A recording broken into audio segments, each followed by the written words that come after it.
Hello there, people of the internet. My name is Jagero, and this is Dialogues with Jagero. Today we are joined by a role model whose name carries weight across the halls of diplomacy, development, and global policy. Her Excellency Henriette Geiger, the European Union Ambassador to Kenya. With a career that spans the United Nations humanitarian work in Central Africa and Latin America, and senior leadership within the European Commission and External Action Service, Ambassador Geiger brings decades of experience in shaping how Europe engages with the world. She holds Thomas's degrees in social sciences and is a Fulbright scholar. Credentials that have underpinned her work in conflict zones, development corridors, and policy cycles alike. And so in her current role, she oversees the EU-Kenya Strategic Dialogue, a multi-dimensional partnership grounded in trade, security, digitization, and human development. And under her watch, the EU has not only advanced landmark frameworks like economic partnership agreements, but has also shown bold commitment to justice reforms, the green economy, youth empowerment, and helping eradicate female genital mutilation. But today, people of the internet, we go beyond the headlines. We'll talk about our personal journey. We'll confront thorny issues like visa inequality and labor. We'll ask, is the EU doing enough to create real mutual migration partnerships? Or are we still stuck in one-sided framework? And of course, we'll finish with a topic close to her heart: the fight to end female genital mutilation in Kenya and beyond. So, ladies and gentlemen, this is not just a diplomatic interview. It's a conversation about partnership, about justice, and the kind of world we are trying to build together. That is between Kenya and the European Union. Thank you very much, Ambassador. I'm very happy that you're here and to meet you finally. Yeah. I want to ask to start our conversation, and thank you very much for agreeing to speak with us. I want to start our conversation by asking you about Kenya. Because DWJ is fundamentally a Kenyan platform, but also attracts a lot of people around the world. What do you think about Kenya? How has your life been in Kenya? Do you like nyama choma? What do you like? You know, I was asked whether I would want to go to Kenya, and I immediately said yes, because I have been working off and on with Kenya, but from headquarters. And my experience has been very, very positive. So I didn't have a single thought of doubt. I immediately said yes. And what I liked most in my previous experience, why I wanted to come here, is because whenever I engaged with Kenya and whenever I was here, there was always open doors, people very proactive, ready to act, and I really liked the spirit, the friendliness, and I always in my work had a good partner in Kenya. So fast forward, I arrived. And it has been an incredible journey. All my expectations were met. What I like most about Kenya is its people. I mean, amazing. What I'm most amazed about, whenever we have an event, people start singing and dancing at 8 in the morning. Where is that coming from? You know, Europeans, they need 5 cups of coffee to get their eyes open. They're grumpy until 12. And then here, you go to an event very early and people are upbeat. And so I think the Kenyan spirit is what I like most about Kenya. You like the food? The food is amazing. The one thing that I'm so grateful for is the incredible avocados, mangoes, macadamia, the small bananas, and the 3 things I grow in my garden. And just to harvest them, you know, for a European to get a good avocado, is an incredible treat and luxury, because the avocados we get in Europe are very expensive and awful, tasteless. Mangoes the same. They're already half rotten when you get them.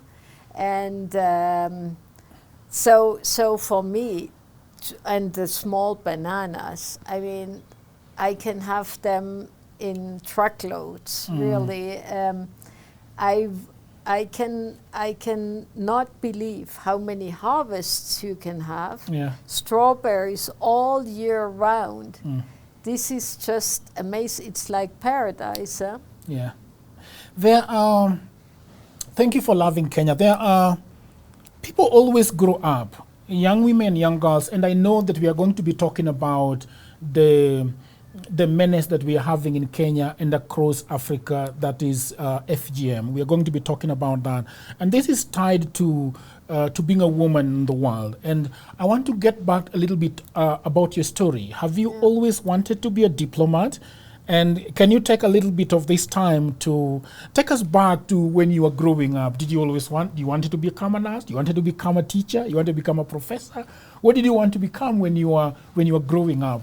And probably touch a little bit of which part of the world that you grew up in. Yeah.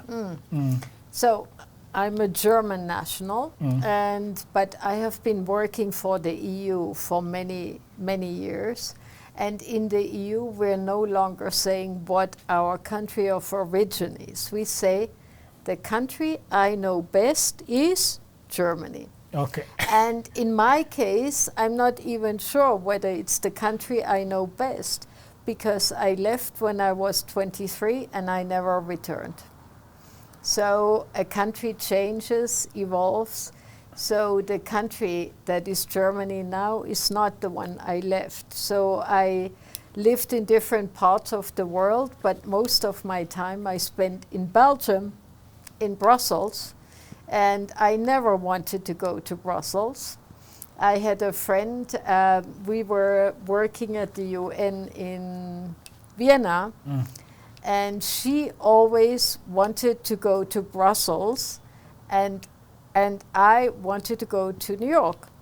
And what happened is that she went to New York and I went to Brussels. Okay. So that's how life sometimes played. But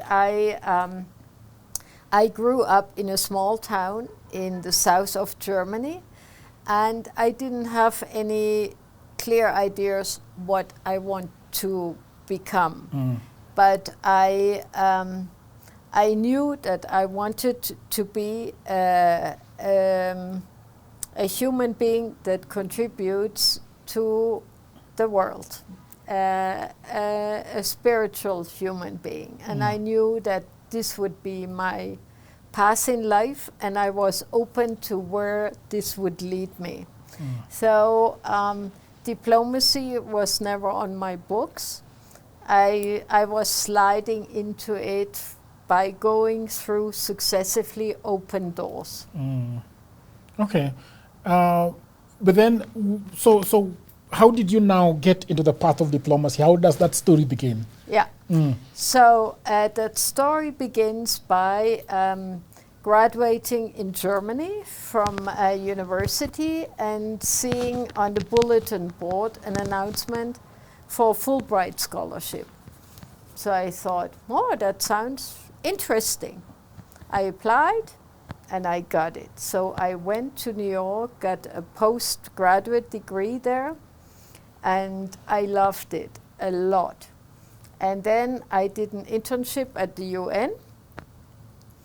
I was also working. I was working for an NGO called Covenant House with street youth in New York. Yeah.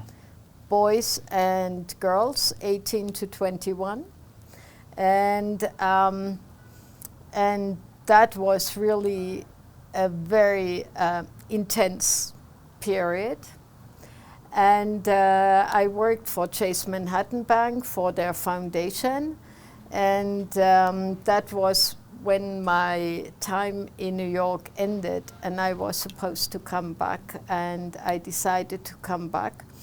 But then when I came back to Germany, I didn't like it anymore. I went back to Stuttgart, where I'm from. Everything was too small, too boring. And so I was so happy when I worked for the government of Ontario in Stuttgart, Ontario, Canada. But I got an offer to work at the UN in Vienna. Yeah. So I didn't think twice. I immediately left, and I was at the UN for 3 years in Vienna. And that's how I got into diplomacy, because then I was in international relations. Then I worked for the GIZ, the German Development Program. And from there, at the time when I was in Vienna, I did a competition for the EU. And but when I won it, and I went to Brussels to see what kind of jobs they had. I hated the city, I hated the jobs, and it was all boring and gray. And I said, not 100 horses will get me there. So I accepted to work for the GIZ. I was in Guatemala. I was deputy director of their program there. But after some time, they called me from Brussels and said, look, either you come now or this is it. We will not wait any longer. And then I heard in the meantime that so many people apply for it and don't get in. I said, why do I throw this chance away without even testing it? Give it a chance. So I gave it a chance, and 30 odd years later, I'm still there.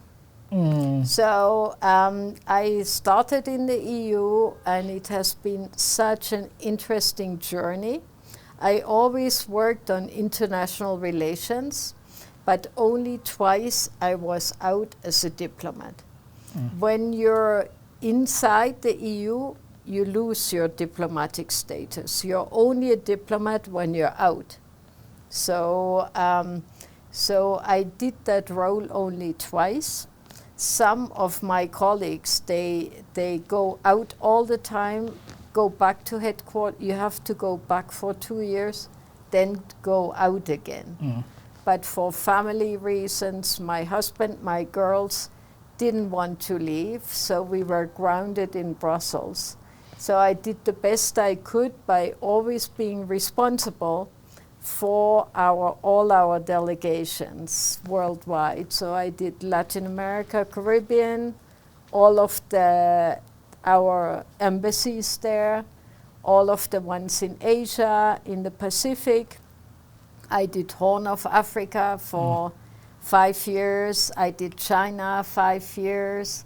So I basically covered the world from Brussels. So, but my ambition has always been to be out, to be out in a diplomatic posting. So here I am, and I really enjoy it. You enjoy it. Is there a difference between international relations and diplomacy? I don't know whether those are the same things. The international relations can be many different things. It just means that you work in the field of relations between countries.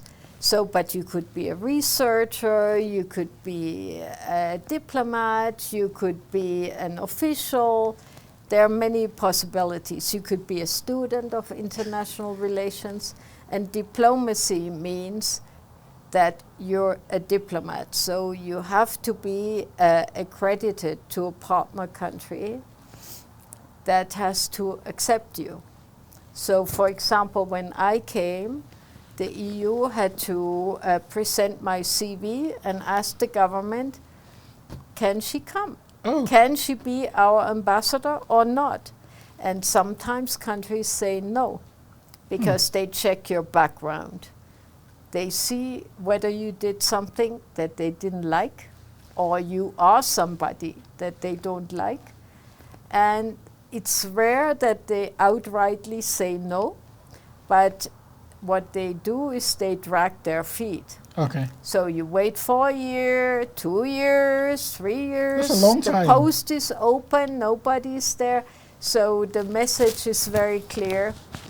Replace the person you're proposing. But in most of the cases, the partner country is accepting what is proposed. Okay. So let's say if Belgium is presenting an ambassador, it's rare that Kenya would say, or any other country would say, no, we don't want that person. So to be a diplomat, you need to represent your country or your organization. And then you have something called diplomatic immunity. But that also means that you have a certain code of conduct that you need to respect. I see. Let's talk a little bit about immigration. And I did a little bit of background check on you. I hope you only found good things. Yes, I only found good things. Especially you, at some point, you were offered a green card by the American government. Yeah. But you decided that probably it is best to go back to south of Germany in Stuttgart and be there and serve my country or serve the bloc, the European bloc. Yeah. And this is a philosophical kind of question that I want to ask you around this. Do you, as a person, do you love the fact that people should always be inclined in going back to where they were born and helping that country grow or helping that region grow? Yeah. Yeah. So I first want to talk about myself. Okay. So when my company, Chase Manhattan Bank, offered to sponsor me for the green card, it was not the government. Okay. It's the company that needs to sponsor you for the green card to get it. I was so inclined to say yes, because New York is still my city. Yeah? And I loved it so much. I loved the job. I was working on 44 Wall Street. It was just perfect, everything.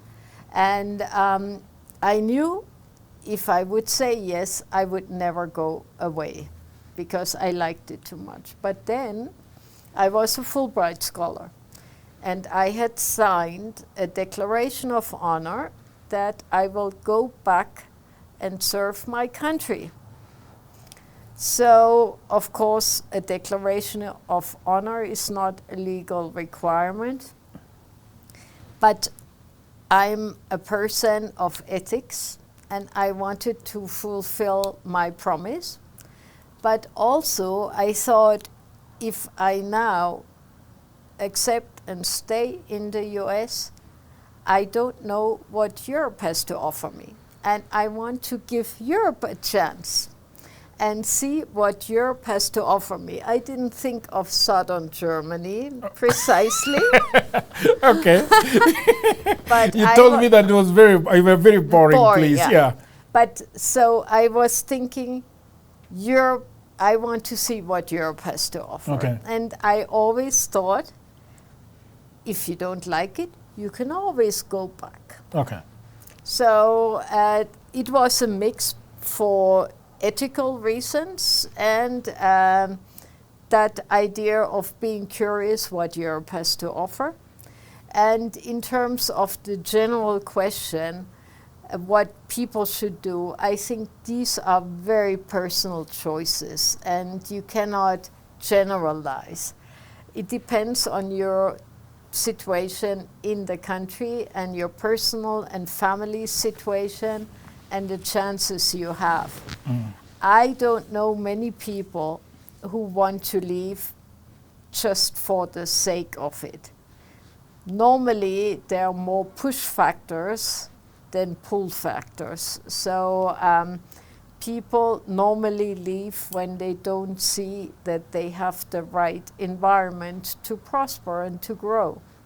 So for me, whether or not to come back after you have left is also a very personal question. I know so many people in the diaspora because I traveled the whole world, and you find people from other countries who live in the diaspora. Everybody is homesick. There's not one person who's not homesick. So, but several factors keep them from going home. And the most prevalent factor that I found is they don't see how they can make a livelihood at home. Some others, they also establish themselves with family and so it's impossible for them. But most of them, they say, if conditions were right, I would love to go back. Okay. I think I like the fact that you're talking about the push rather than the pull. Yeah. And I think we are going to circle back to that question when we talk about immigration later on in our discussion, because I really like that phrase, the push and not the pull. On women and empowerment, we have the problem that is very very close to you, the female genital mutilation. And perhaps I just want to ask you about, how did you come to know about this problem? Is it something that you're seeing in the news? Is it something that is very close to you? How did it become so close to you? So it's not only FGM that is close to me. Okay. So gender equality is very close to me. It's just an ethical question, whether we are female, male, black, white, brown, red, whatever, we are all equals. And there shouldn't be a distinction made. And so in my previous job, I was in charge of global programs of the EU in the area of human development, including gender. And I was spearheading the first EU-UN big campaign to eradicate gender-based violence worldwide. So we put 500 million euros, that's more than 500 million US, to that, to look at the countries which are most affected by gender-based violence. Kenya is not one of them. Oh. Yeah, so it's much worse in other countries, including on femicide. So I was very familiar with gender inequality and gender-based violence. When I came here to Kenya, I, of course, immediately started to be active on gender equality, but also minority rights, for the same reason I was explaining to you. And then I came across FGM, and I saw what that means practically here. So I went to the field. I was meeting frontline activists, and I spoke to many of them and to FGM survivors, and I saw what it meant for their lives. And not only for their lives, but for the community at large, because once the girls were cut, then that was the end of the story for them. Early childhood marriage, end of school, end of possibilities in life. So these girls usually end up being grandmothers by the end of their 20s. So I thought we have to do something about it. And I learned that here in Nairobi nobody knows about it, or very few people. And if they know about it, they think it's just like the male rites of passage. But it's, sorry. Sorry. Let me take my water too, maybe that. It's very different from boys than from girls. So I started to sensitize people here in Nairobi. And just now, just before this interview, we had the first steering committee of our FGM project, where we support frontline activists to fight FGM by convincing the communities. And I always want to stress, it's not the EU who's imposing that. It's illegal to do FGM in Kenya, but many mothers and fathers, they still think this is the best thing they can do for their child, because who wants an uncut girl in marriage? And they still think in those patterns that if they don't have the girl cut, the girl is excluded, marginalized, and has no chances on the marriage market. So it's not that they want to harm. They think they do something good for the girl. But I heard the most horrible stories about girls who were cut, and nobody knows what happens to them. They're being tied with their feet together and have to lie on the ground on a small mattress for 4 weeks. And many end up with horrible infections. Some die because blunt objects are used to cut them. And some of them are even soon shot.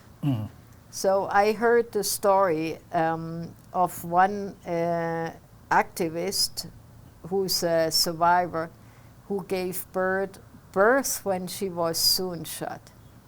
Imagine what that means, to be soon shot and a baby pushing that.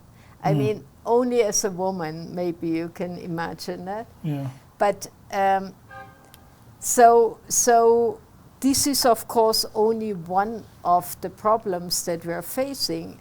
Femicide, this is a problem that is a societal problem and has to do with the pressures in a society. And I always say we also have to understand the pressure that is on the individual that leads to violence, because there's the famous cartoon when the boss scolds the guy goes home, beats the woman beats the children, and the children beat the dog. So violence is spreading like that in a society. So to look only at an isolated event like femicide or gender-based violence in general is not able to eradicate things. But FGM is something that has been going on for so long that you cannot hope to just with a law do away with it. You have to convince people, and especially also men. I agree. So that's the story why I'm interested in FGM, because I really think so many girls who would have a very bright future are curtailed, and that is to the detriment of society as a whole. Yeah, I guess so. You see light at the end of the tunnel? Sure. The figures are going down, and in our steering committee now we just said we have to make a real dent in the statistics. So with our project, we need to have measurable impact, and we want to reach a point of no return, because most people, they do what others do. So when they see the others are not doing it anymore, the pressure to do it is taken away, and then all of a sudden the community forgets about it. We are not doing it anymore. Yeah. And we have to reach that point. Yeah. Well, I hope this is going to go down at some point and probably close to zero. It is already going down, yeah. So it has been on the decline, but it depends on where you look. So in some counties, the numbers are still 80 or 90%. Yeah. So whilst in the rest of the country is minimal, but the figures are declining. Yeah. So we hope that we do a much steeper decline now. Exactly. I was doing going forward. Now we want to talk about the EU and Kenya. Yeah. European Union and Kenya. I did a spot check with my friend. I asked them, "Did you know that there is EU ambassador?" An EU ambassador? No, yeah. They say, what? Yeah. yeah. Is that And then I asked them, "Do you know that there is a mission actually like the embassy of the EU in Kenya?" No, nobody. And then there were one of them said, they give visas to where? To open sky. Yeah? So you understand that a lot of... Yeah. So when the question perhaps we are going to start with, because I'm going to ask you the relationship between EU and Kenya and what your office, does exactly. Yeah. So there is the Schengen. When people want to go to, when I want to go to Stuttgart, then I go to the German embassy or whichever embassy. So what exactly? Why is it important for the other embassies to be in Kenya and also have your embassy also in Kenya? I think that's a good place to start. All right, people of the internet, I hope that you're enjoying this episode very much. And I just had a break to tell you about my new book. Everybody says that there is no job, and that is true. Also, that was me 10 years ago. The problem is that everybody is trying to get a job in their town, in their city, in their marketplace. They ask friends for jobs, mothers call uncles, uncles call brothers, but there are no jobs. Let me tell you what no one is telling you. Jobs migrated online. What I actually mean is there are many, many jobs around the world and there is no one to do them except you. I work for Americans myself. I work for Europeans. I work for the Chinese. I work for the Australians. I work for the Canadians. And so, because I have done so much for myself, I said to myself, you know what? I should compile what I've been doing for the last 15 years. So in 2024, I wrote a digital book called Goldmine 18 Hustles for Africans. And then in 2025, AI came. People say AI is taking away our jobs. And for me, I'm going to say false. There are actually AI jobs. Jobs are not being taken by AI, but there are new jobs online that are there because of AI. Now, mimi ni nani? I created more jobs. And for now, in my new book, we have 25 online and offline jobs that you can leverage on if you do not have a job. So in this powerful volume 2, I share 25 new actionable online hustles specifically researched and tailored for Africans. My new book provides clear step-by-step guidance drawing from my extensive experience and research, including the mistakes I've made and lessons I've learned over the 15 years that I have worked online. So, what can you do online? You can become an executive assistant for busy folks in Europe, America, Canada, and get paid for tasks like watching videos and taking online surveys. Okay?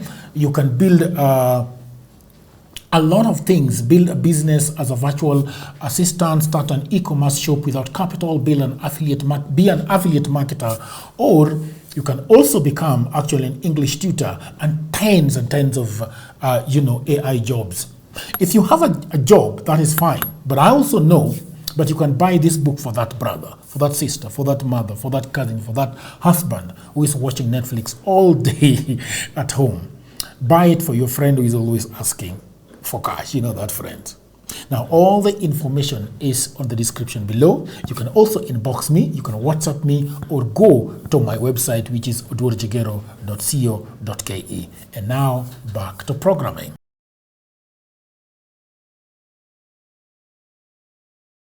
Yeah. So, still very many people here in Kenya and in other parts of the world, they don't know what EU means. They don't know what European Union does or is.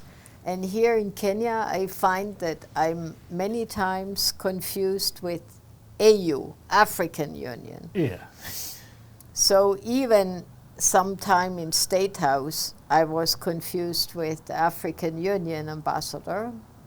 So these things happen, but it's very understandable because the European Union is neither a country nor a state nor a multilateral organization. It's a hybrid, because after the Second World War, some courageous individuals, they said never again. Never again. We now have to collaborate and build a peaceful future. So they got together, they pooled sovereignty. So from a small club of member states, it grew now to 27 member states. And so we're doing many things in common. For example, our trade policy, migration, as you were mentioning. We have an integrated market. So, and we have freedom of movement of goods and people. So as a European citizen, you can live and work wherever you please inside the European Union. You can study wherever you want. And we have the same currency, we have no borders. So this has created incredible freedoms. When I was in Belgium, before Schengen, I had to stop 4 times at different border posts to reach Germany. And I needed different wallets with different currency. And especially small countries like Belgium, you reach the borders within 1 hour, and then you already needed your passport, your different currency, and all of that. And nowadays, you have that free movement. So, but we still have, of course, the different countries. But we have the lawmaking is centralized in Brussels. And the national parliaments, they are approving the laws that are made in Brussels, and they have to transpose them into national legislation. So that is what we're doing as EU. So the fact that we have an EU embassy plus bilateral embassies, here in Kenya we have 19 member states embassies. So I'm coordinating the whole lot, like a school class. Okay. Last week we went on a trip with all the ambassadors to upcountry. So we went to Sambu, Isiolo, Laikipia to look at our project, have political talks there. And we work together as we call Team Europe. So we're pooling expertise, resources, to have more political weight and more coherence in what we do with Kenya. So we define our policy on Kenya together, both here and in Brussels. So when we have, for example, high-level visits, so 2 weeks ago the Finnish president was here. Yeah. So we are integrating into those missions. Next week, the president of Slovenia is coming, another member state. Okay. So she will be the chief guest at Madaraka Day, so I will go to Homa Bay.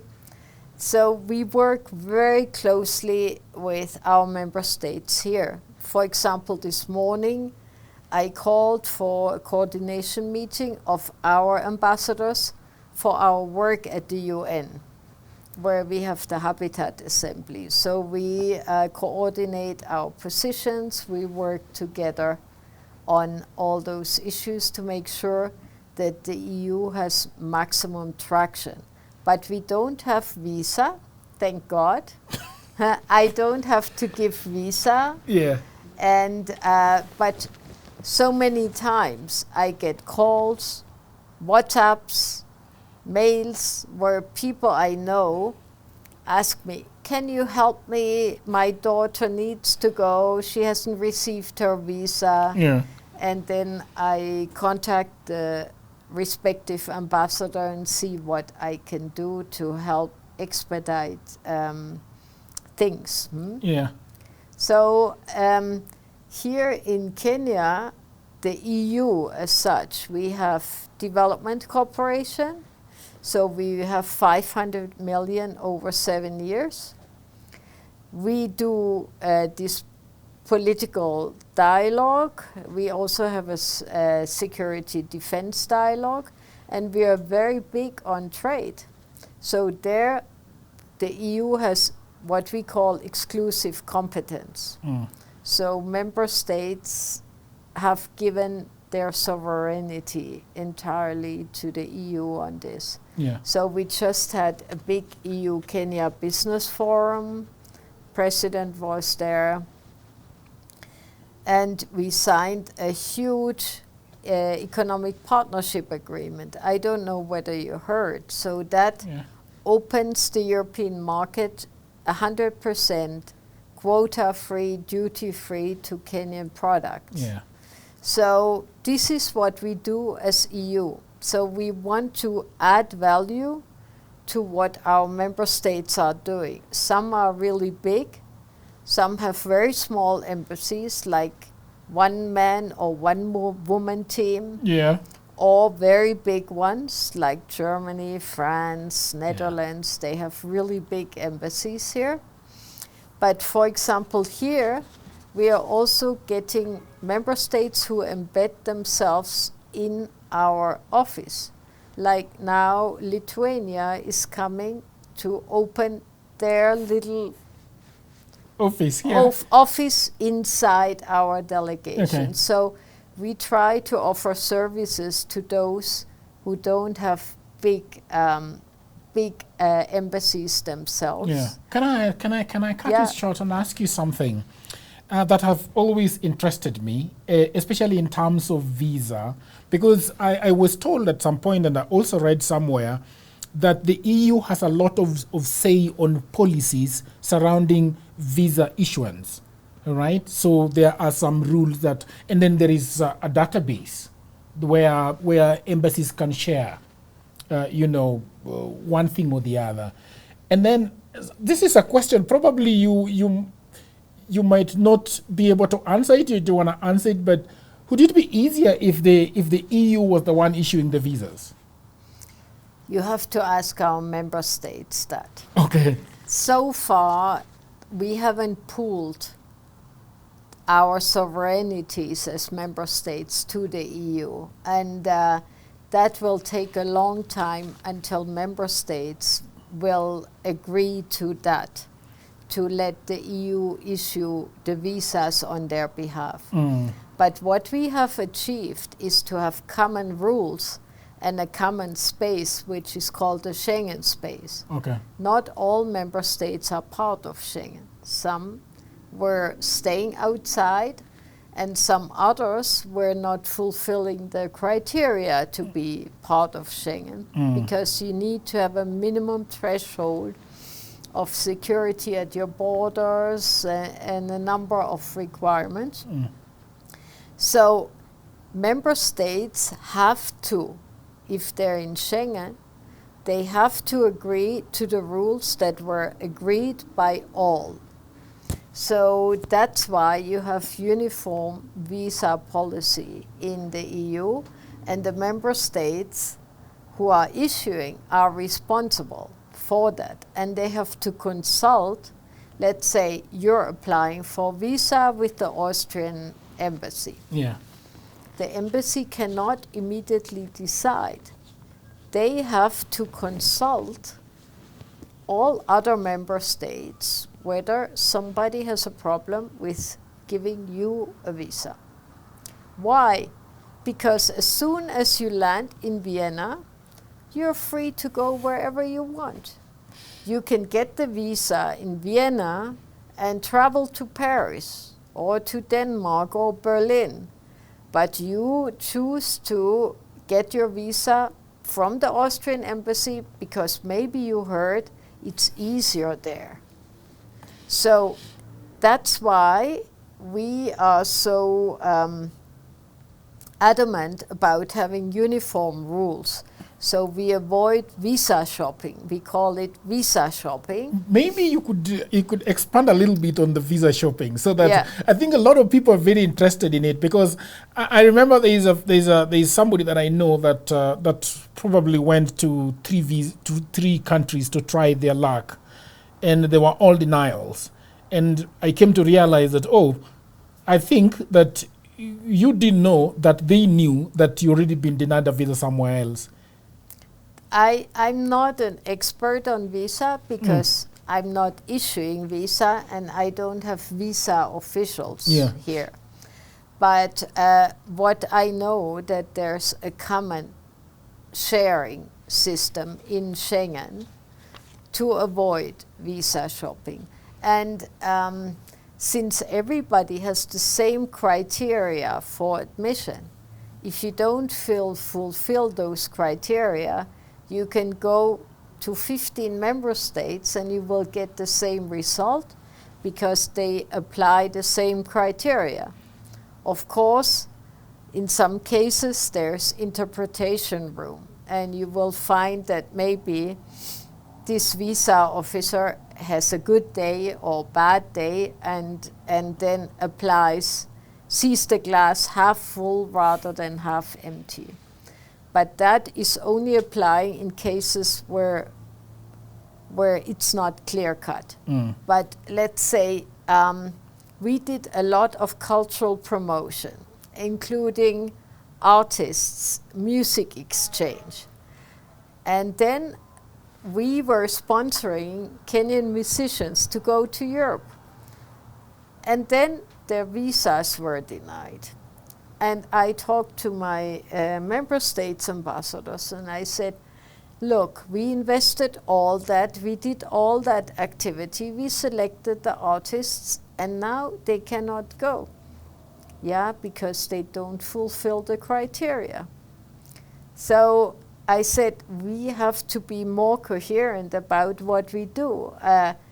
Either we make sure that those who are selected get it, or we don't do the cultural activity, because creating expectations that are then not met is bad, is counterproductive. But especially in the creative field, there's a problem, because one of the things that visa officers are looking for is a bank account, a stable job, an employer, an income, a family. But most of artists are free-flowing individuals, and they look for a gig here and there, and they live on their own, they live with friends, and they live once here, once there. So for them, it's very hard to fulfill those criteria. And not everybody has a full bank account. So you also have to show that you have a bank account, you have some resources, and it makes it very difficult, especially if you don't have a history of having successfully obtained a visa and come back. Because once you have that, you're seen as much less risk.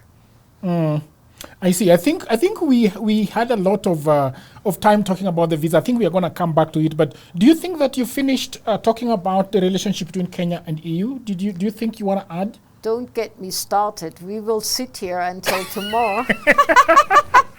And say a little bit, and then we can go back. We can go back to because visa is actually our next topic that we're going to go to. Yeah. So you could expand a little bit of the fact sheet. Yeah. Yeah. So we started as EU in Kenya, basically being a glorified US aid. So basically doing development cooperation. And over the years, we really developed our political relations and our trade and investment relations. So now we have a very broad relationship with Kenya. And what we do is we try to look at the strategic priorities that Kenya has and the EU has, and where we can converge and pull together. So, for example, now we have our focus on digitizing our economies. So the EU is digitizing, and we are helping Kenya to digitize. So we had already a package of 70 million euros in that, and we have a new one with 44 million euros. And just this morning, I had a similar interview with the Office of the Data Protection Commissioner, which we have supported for years to help set the standards on data protection in Kenya. And if I can use that example, with the Data Protection Agency and the government, we are now negotiating an adequacy decision. That means the EU decides that the data protection level in Kenya is the same or almost the same as in Europe. Once the EU decides that, there can be a free flow of data, personal data or whatever data, between the EU and Kenya. Once we have that, this will give an incredible boost to the economies of both of our, the EU and Kenya. I give you an example. German hospitals are doing all their billing in Asia now. Yeah. So, with the data adequacy decision, all of that business could be transferred to Kenya. Yeah.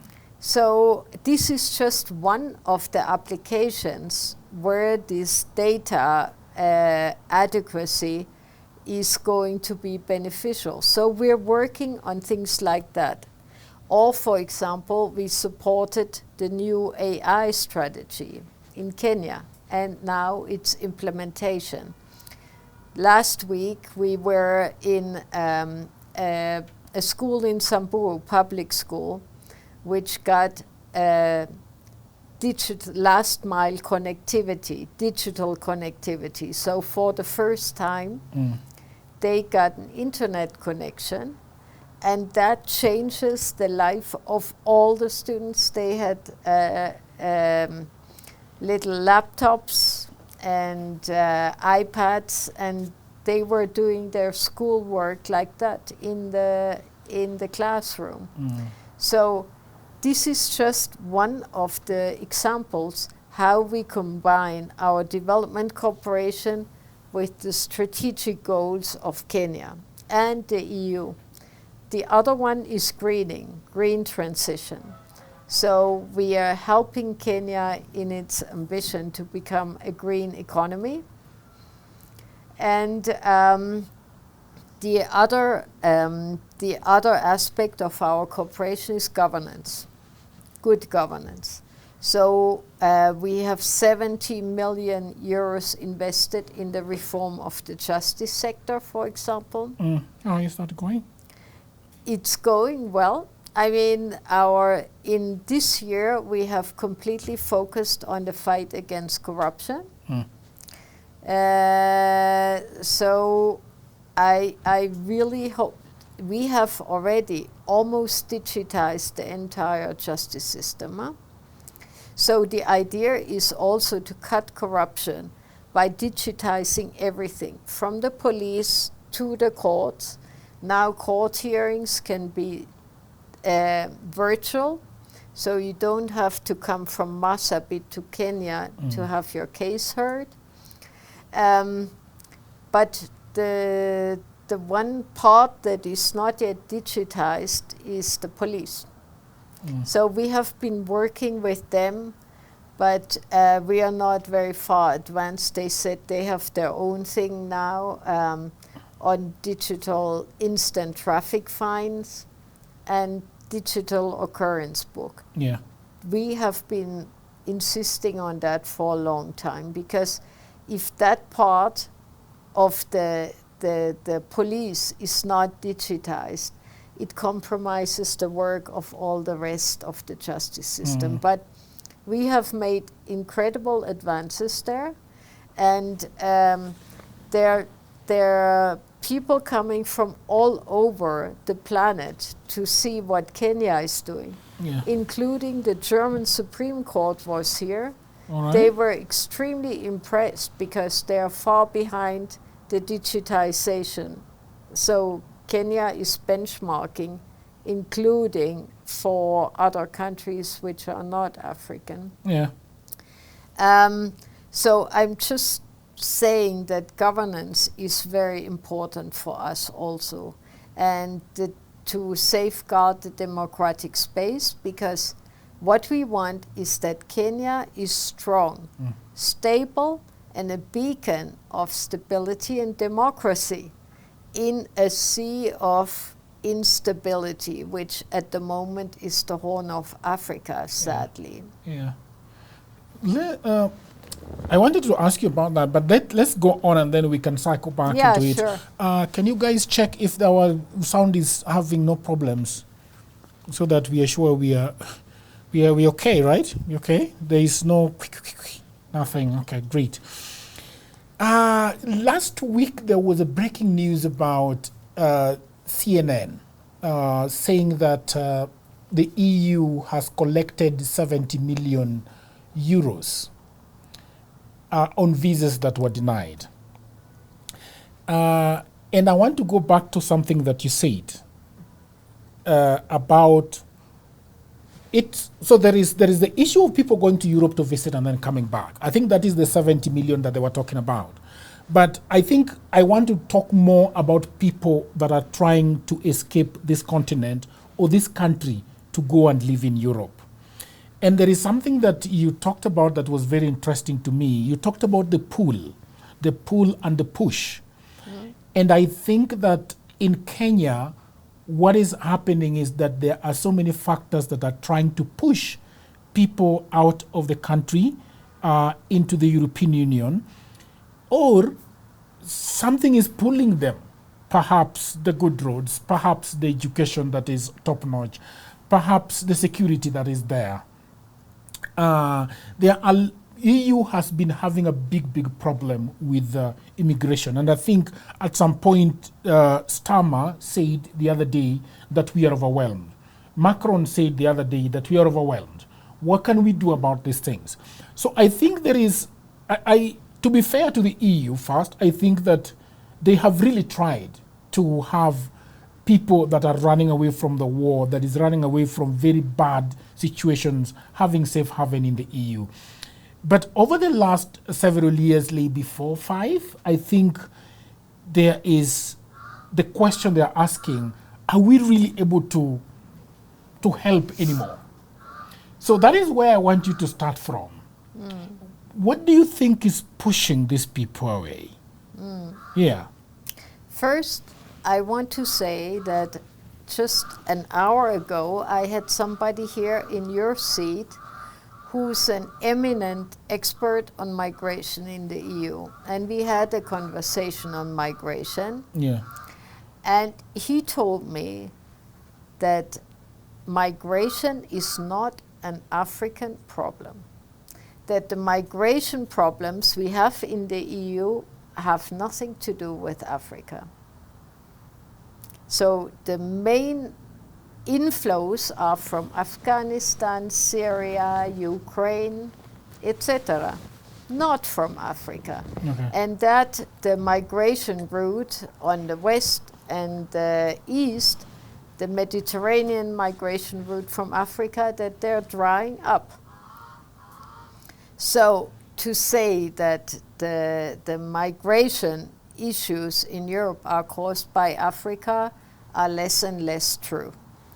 There is a migration issue because there have been millions of refugees from other places due to war situations like Ukraine. And the question is what to do with them if the situation persists and they have to be integrated. A very good example is Syria, the 1 million Syrians that were opened the door in Germany during the crisis in Syria. And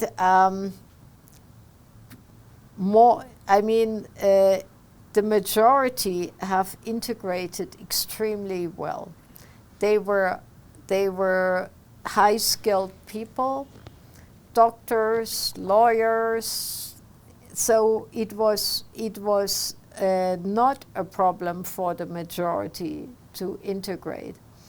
But of course, you can say Germany, for example, has 80 million people.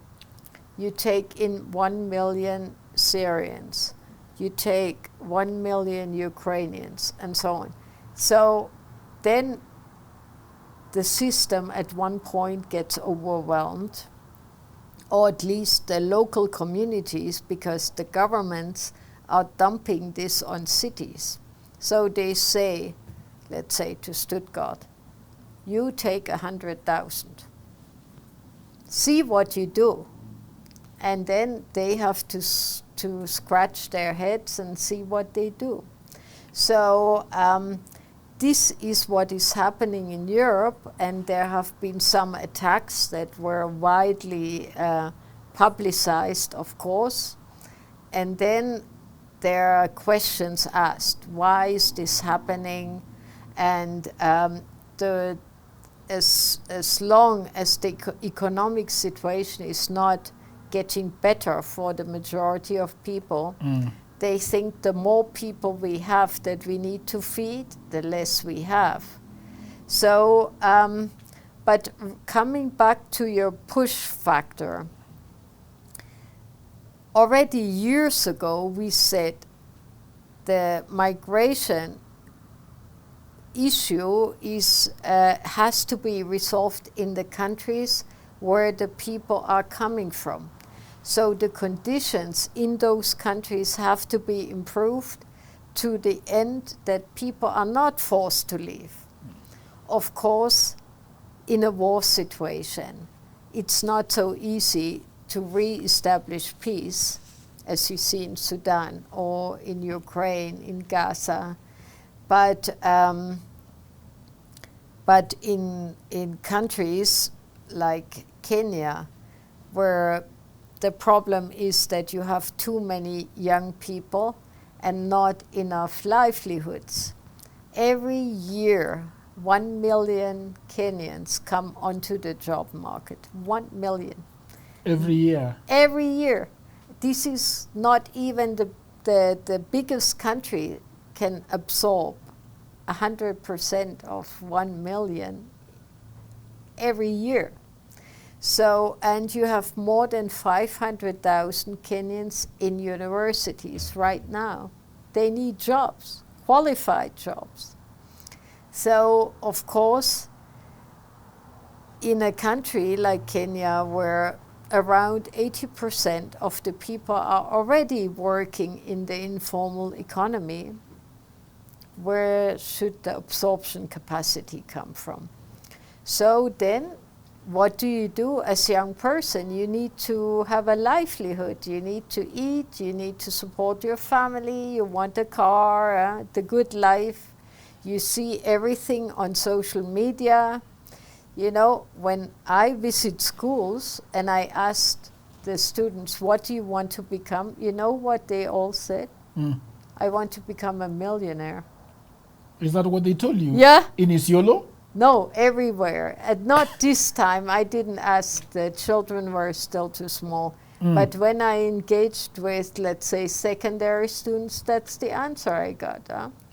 So there's a lot of pressure out there also to become wealthy, and so you compare yourself with others if you cannot afford the good shoes that the other has. And so this is pushing people out because they see that, or they think that things are much better somewhere else, which is not always the case.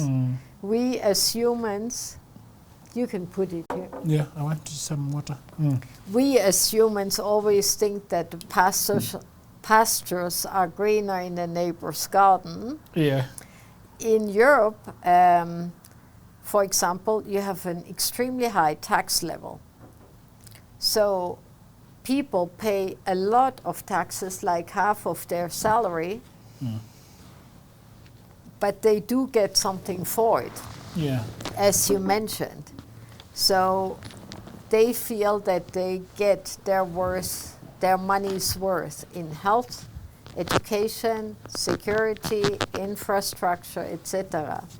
So the problem comes when in a country the service delivery is not there.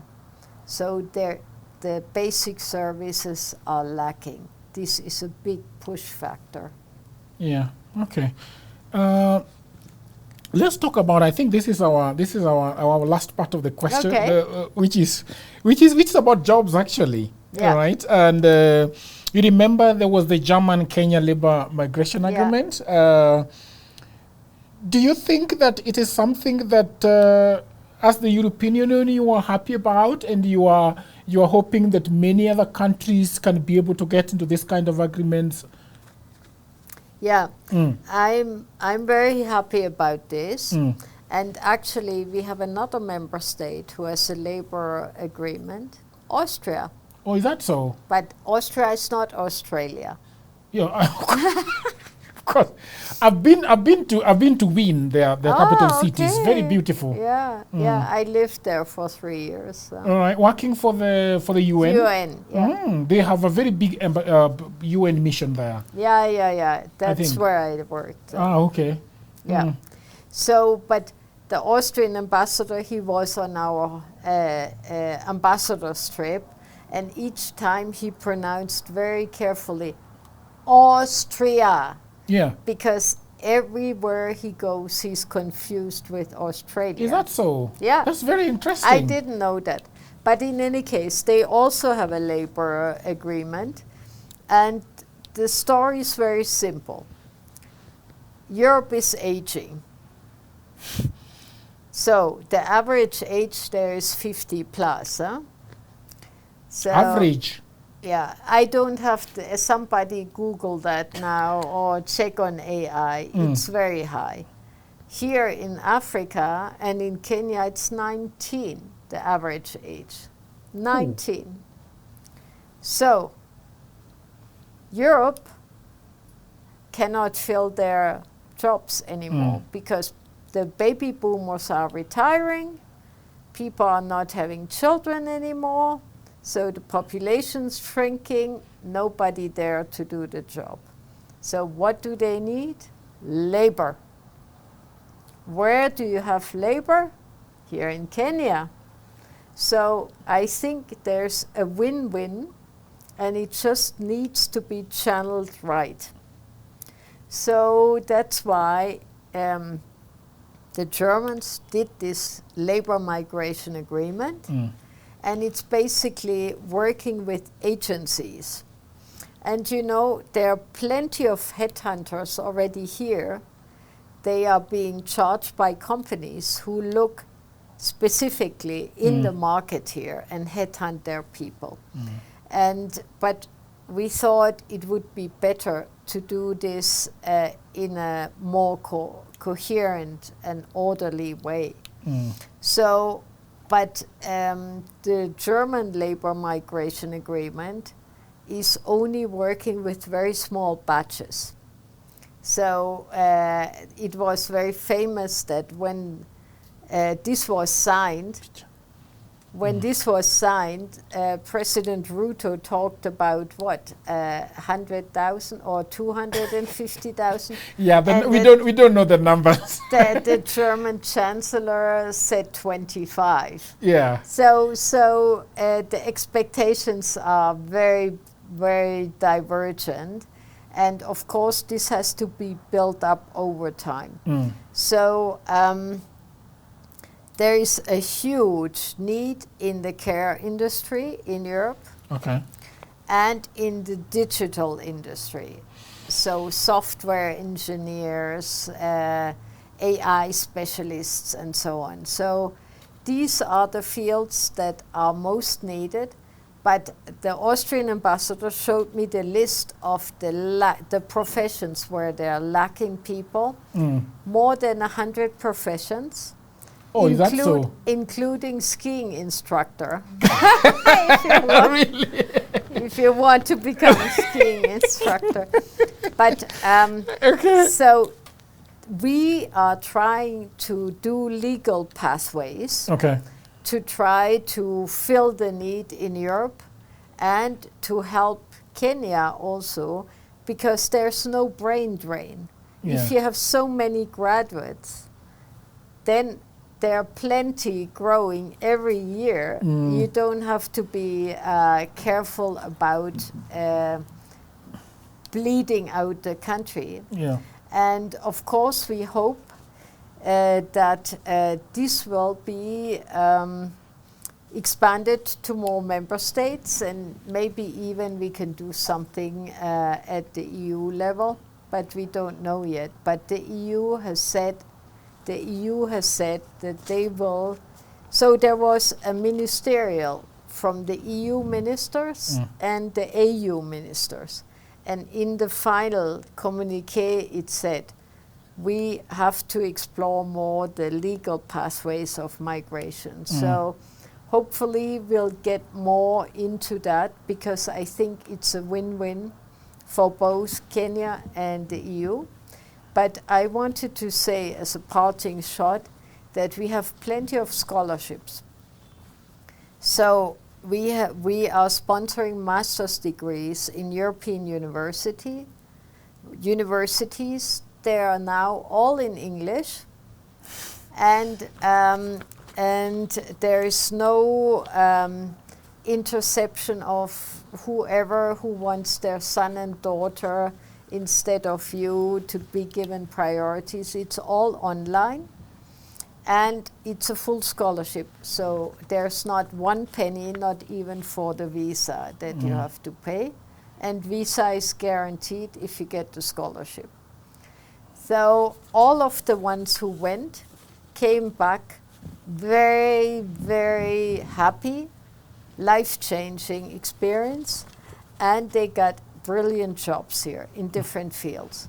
So I want to get the gospel out, because here in Kenya everybody's just looking at UK, US, Australia, Canada maybe, but nobody at the EU. And the scholarships, the EU committed 100,000 scholarships to African Union. And here in Kenya, I sent last year only 37. There is no capping. So, but, and you can even work for 1 year afterwards if you want, after your degree. So there are many other possibilities that can also be explored. So Europe is not as closed as you think it is. It was really nice talking to you, and I think one of the things that is lacking with the other side of the world, the Europe, is that we have had a situation whereby the only time that we are meeting with these countries is through their embassies, that a lot of Kenyans sometimes think are very, are not welcoming to them. So one of the reasons why I'm doing these talks, I'm opening a segment on my dialogues where I'm doing sort of diplomatic dialogues, talking to ambassadors, talking to people from outside the country, so that they are not just, for example, when we come here, there is a lot of security. And that is what Kenyans are often seeing, a lot of security. Afraid of, yeah. Let's stay away. Let's stay away. So I hope that I can speak to more of the people that are coming from outside, so that we can break down these barriers and start seeing ourselves as friends and allies, rather than, no, we are here to stop you from going to Europe, because that is sometimes what these embassies, the people in Kenya are looking at. So this is my first time doing this. You are the first person that I'm sitting with to do this diplomatic kind of digital tour. I'm the guinea pig. No. But I survived. You survived. So thank you very much. So thank you very much, people of the internet. This was amazing conversation. As I told the ambassador, is that this is a diplomatic kind of tour that I'm starting, talking to ambassadors, talking to people in international relations, people in, and I'll be going to Rwanda to speak with one of them in July. So check out that too.